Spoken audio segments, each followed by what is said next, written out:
Popular ഫ്രണ്ടിന്റെ മിന്നൽ ഹർത്താലിലെ അക്രമവുമായി ബന്ധപ്പെട്ട കേസിൽ PFI നേതാക്കളുടെ സ്വത്ത് കണ്ടുകെട്ടുന്ന നടപടി ഇന്നും തുടരും. വെള്ളിയാഴ്ച സംസ്ഥാന വ്യാപകമായി 126 പേരുടെ സ്വത്തുക്കളാണ് ജപ്തി ചെയ്തത്. ഇന്ന് 5 മണിക്ക് മുൻപ് കേസിലെ പ്രതികളായ എല്ലാവരുടെയും സ്വത്ത് കണ്ടുകെട്ടി റിപ്പോർട്ട് നൽകണമെന്നാണ് ലാൻഡ് റവന്യൂ കമ്മീഷണർ ജില്ലാ കലക്ടർമാർക്ക് നൽകിയിരിക്കുന്ന നിർദ്ദേശം. വിവരങ്ങളുമായി അമൽനാഥ് ചേരുന്നു ന്യൂസ് ഡെസ്കിൽ നിന്നും. അമൽ, വളരെ കർക്കശമായ നിലപാടാണ് ഈ വിഷയത്തിൽ കോടതി ഉൾപ്പെടെ സ്വീകരിച്ചിരുന്നത്. ഇപ്പോൾ ലാൻഡ് റവന്യൂ കമ്മീഷണറും ഇക്കാര്യത്തിൽ വളരെ കൃത്യമായി പറയുന്നു. ഇന്ന് 5 മണിക്ക് മുൻപ് ഈ കേസിലെ മുഴുവൻ പ്രതികളുടെയും സ്വത്തുക്കൾ കണ്ടുകെട്ടി ഇതിൻ്റെ റിപ്പോർട്ട് നൽകാനാണ് ജില്ലാ കലക്ടർമാർക്ക് നിർദ്ദേശം നൽകിയിരിക്കുന്നത്. ഇപ്പോൾ എങ്ങനെയാണ് കാര്യങ്ങൾ പുരോഗമിക്കുന്നത്? എന്തൊക്കെയാണ് കൂടുതൽ വിവരങ്ങൾ?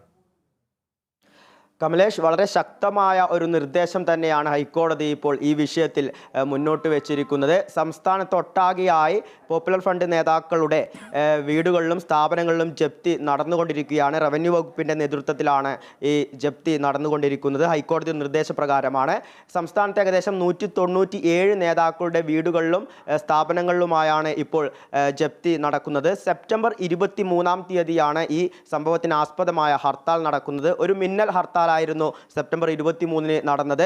അതായത് പോപ്പുലർ ഫ്രണ്ടിൻ്റെ നേതാക്കളെ അറസ്റ്റ് ചെയ്ത് കൊണ്ടുപോയതിൽ തുടർന്നായിരുന്നു പോപ്പുലർ ഫ്രണ്ട് ഹർത്താൽ നടത്തിയിരുന്നത്. മിന്നൽ ഹർത്താലിൻ്റെ ഭാഗമായി വലിയ രീതിയിലുള്ള നാശനഷ്ടമായിരുന്നു സംസ്ഥാനത്തൊട്ടാകെ നടന്നിട്ടുണ്ടായിരുന്നത്. KSRTC ബസ്സുകളും ഒപ്പം തന്നെ കടകളും സ്ഥാപനങ്ങളും തച്ചു തകർക്കുന്ന ഒരു അവസ്ഥയായിരുന്നു അന്ന് കാണാൻ വേണ്ടി സാധിച്ചിട്ടുണ്ടായിരുന്നത്.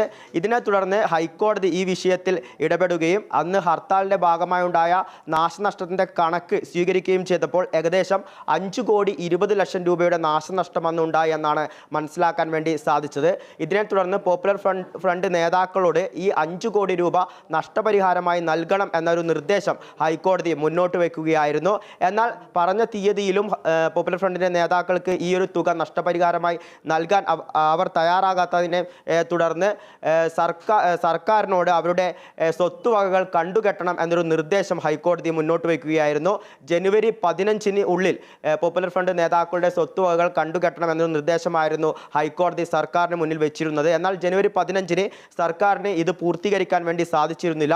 ഇതിനെ തുടർന്ന് വലിയ രീതിയിലുള്ള ശകാരം തന്നെയായിരുന്നു സർക്കാരിന് ഹൈക്കോടതിയുടെ ഭാഗത്തു നിന്നും ഉണ്ടായിട്ടുള്ളത്. ഇതിനെ തുടർന്ന് വീണ്ടും ആ തീയതി മാറ്റുകയാണ്. അതായത് 23-ാം തീയതിക്കുള്ളിൽ ഈ പോപ്പുലർ ഫ്രണ്ട് നേതാക്കളുടെ സ്വത്തുവകകൾ കണ്ടുകെട്ടണം എന്നൊരു നിർദ്ദേശമാണ് ഇപ്പോൾ ഹൈക്കോടതി മുന്നോട്ട് വെച്ചിട്ടുള്ളത്. അതിൻ്റെ പ്രവർത്തികൾ, ജപ്തി നടപടികൾ തുടർന്നുകൊണ്ടിരിക്കുകയാണ്. ഇന്നലെയൊക്കെ വലിയ രീതിയിലുള്ള അല്ലെങ്കിൽ ശക്തമായ രീതിയിലുള്ള ജപ്തി നടപടികൾ തന്നെയാണ് സംസ്ഥാനത്തൊട്ടാകെ നടന്നുകൊണ്ടിരുന്നത്. ഇന്നും അത് തുടരും. ഇന്ന് വൈകുന്നേരം 5 മണിക്കുള്ളിൽ ജപ്തി നടപടികൾ പൂർത്തിയാക്കുമെന്നാണ് മനസ്സിലാക്കാൻ വേണ്ടി സാധിക്കുന്നത്. ഇതിനെ തുടർന്ന് ജനുവരി 23-ന് അതിൻ്റെ റിപ്പോർട്ട് സമർപ്പിക്കുകയും ജനുവരി 24-ന് ആ കേസ് വീണ്ടും പരിഗണിക്കുമെന്നാണ് അറിയാൻ വേണ്ടി സാധിക്കുന്നത്. അതോടൊപ്പം തന്നെ ആ ജപ്തി നടപടികൾ, അതായത് 197 നേതാക്കളുടെ വീടുകളിലും സ്ഥാപനങ്ങളിലുമാണ് ജപ്തി നടക്കുക. അത് ജില്ലാ തലത്തിലൊന്ന് പരിശോധിക്കുകയാണെങ്കിൽ തിരുവനന്തപുരത്ത് 4 ഇടങ്ങളിലും, പത്തനംതിട്ട, കോട്ടയം ജില്ലകളിൽ 3 ഇടത്തും, ഇടുക്കി, എറണാകുളം ജില്ലയിൽ 6 ഇടത്തും, തൃശ്ശൂർ 18 ഇടത്തും, പാലക്കാട് 16 ഇടത്തും, കോഴിക്കോട് 23 ഇടങ്ങളിലും, കണ്ണൂർ 7 ഇടങ്ങളിലും, വയനാട് 14 ഇടങ്ങളിലും, ഒപ്പം തന്നെ മലപ്പുറത്ത് 60 ഇടങ്ങളിലുമാണ് ജപ്തി നടപടികൾ ഉണ്ടാവുക. ഇന്ന് 5 മണിക്കുള്ളിൽ തന്നെ എല്ലാ ജപ്തി നടപടികളും പൂർത്തീകരിക്കും എന്ന് തന്നെയാണ് മനസ്സിലാക്കുന്നത്. കമലേഷ്, അമൽ, ഈ വിഷയത്തിൽ ജപ്തി നടപടികൾ ഇനി എത്ര ആളുകളുടെ, നേരത്തെ ഇപ്പോൾ 126ഓളം പേരുടെ സ്വത്തുക്കൾ കണ്ടുകെട്ടുന്ന നടപടികൾ പൂർത്തിയാക്കിയിട്ടുണ്ട്. ഇന്ന് 5 മണിക്ക് മുൻപ് എനിക്ക് തോന്നുന്നത് വളരെ വലിയൊരു ലിസ്റ്റ്, ഈ പ്രതിപട്ടിക എന്ന് പറയുന്നത് വളരെ വലുതാണെന്നാണ് ഞാൻ മനസ്സിലാക്കുന്നത്. അപ്പോൾ ഇന്ന് 5 മണിക്ക് മുൻപ് ജില്ലാ കലക്ടർമാർക്ക് ഈ കണ്ടുകെട്ടൽ നടപടികൾ പൂർത്തിയാക്കി റിപ്പോർട്ട് നൽകാനുള്ള സാഹചര്യമുണ്ടോ?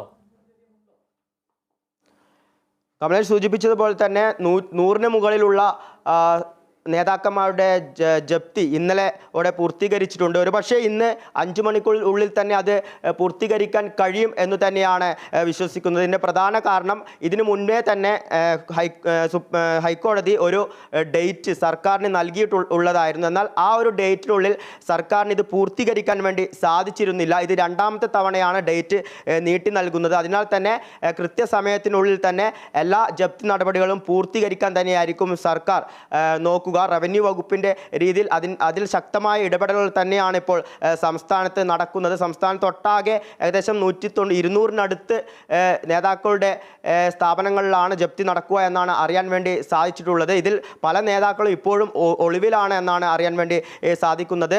ഇപ്പോൾ ഡേറ്റ് വീണ്ടും നീട്ടി നൽകിയതിനാൽ തന്നെ ഇന്ന് 5 മണിക്കുള്ളിൽ തന്നെ എല്ലാ ജപ്തി നടപടികളും പൂർത്തീകരിക്കാൻ തന്നെയായിരിക്കും സർക്കാർ ശക്തമായ ശ്രമം തന്നെയായിരിക്കും നടത്തുക. അമൽ, അതുപോലെ മറ്റൊരു പ്രധാനപ്പെട്ട കാര്യം ഈ PFIയുടെ നിരോധനവുമായി ബന്ധപ്പെട്ട് ഈ നിരോധനത്തിന് ശേഷവും വിവിധയിടങ്ങളിലായി ആളുകൾ ഇതിൻ്റെ സംഘടനാ പ്രവർത്തനങ്ങൾ ഒളിഞ്ഞും തെളിഞ്ഞും നടത്തുന്നുണ്ട് എന്നൊരു കാര്യം കൂടി കഴിഞ്ഞ ദിവസം അന്വേഷണ സംഘം അടക്കം ചൂണ്ടിക്കാട്ടുന്ന സാഹചര്യമുണ്ടായിരുന്നു. അത്തരത്തിൽ ചില ലഘുലേഖ വിതരണമടക്കം ഒളിഞ്ഞു നിന്നുകൊണ്ടുള്ള അല്ലെങ്കിൽ ഒളിവിലുള്ള ചില പരോക്ഷമായ പ്രവർത്തനങ്ങൾ അല്ലെങ്കിൽ സ്ലീപ്പർ സെൽസ് എന്ന് പറയാൻ പറ്റുന്ന തരത്തിൽ ഉള്ള പ്രവർത്തനങ്ങളടക്കം ഈ PFIയുടെ ഭാഗത്തു നിന്നും ഉണ്ടാകുന്നുണ്ട് എന്ന ഒരു വലിയ കാര്യം നേരത്തെ വ്യക്തമാക്കിയിരുന്നു. തീർച്ചയായും കമലേഷ്, പോപ്പുലർ ഫ്രണ്ടിനെ നിരോധിച്ചെങ്കിലും അതിൻ്റെ പ്രവർത്തകർ ഇന്നും പലയിടങ്ങളിലായി ബാക്കിയുണ്ട്. അവർ ആ ഒരു പോപ്പുലർ ഫ്രണ്ട് എന്ന പേരിൽ പ്രവർത്തിക്കുന്നില്ല എന്ന് മാത്രമേ ഉള്ളൂ. എന്നാലും അവരുടെ പ്രവർത്തനങ്ങൾ ഇപ്പോഴും പലയിടങ്ങളിലും ഒളിവിലായി ഇപ്പോഴും നടത്തുന്നുണ്ട്. അവരുടെ ആൾക്കാരെ കാണുകയും അവരുടെ പല പ്രവർത്തനങ്ങളും മുന്നോട്ട് കൊണ്ടുപോവുക തന്നെ ചെയ്യുന്നുണ്ട്. എന്നാൽ പോപ്പുലർ ഫ്രണ്ട് എന്ന ഒരു പേര് അവർ ഇപ്പോൾ ഉപയോഗിക്കുന്നില്ല എന്ന് മാത്രമേ ഉള്ളൂ. ഒരുപക്ഷെ അവർ ഭാവിയിൽ മറ്റൊരു പേരിലേക്ക് മാറാനും സാധ്യതയുണ്ട്. അതിനുള്ള പല ഉദാഹരണങ്ങളും നമ്മൾ മുന്നേ തന്നെ കണ്ടിട്ടുള്ളതാണ്.